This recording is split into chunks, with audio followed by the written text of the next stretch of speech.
وإن كل لما جميع لدينا محضرون. وآية لهم الأرض الميتة أحييناها وأخرجنا منها حبا فمنه يأكلون وجعلنا فيها جنات من نخيل وأعناب وفجرنا فيها من العيون ليأكلوا من ثمره وما عملته أيديهم فلا يشكرون.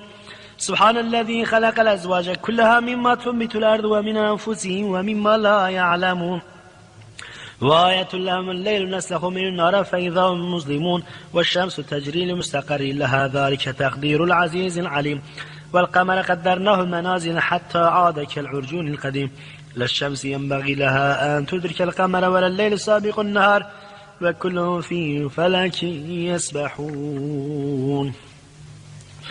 وآية لهم أن حملنا ذرية في الفلك المشحون وخلقنا لهم من مثله ما يركبون وإن نشأ نغرقهم فلا صريخ لهم ولا هم ينقذون إلا رحمة منا ومتاعا إلى حين.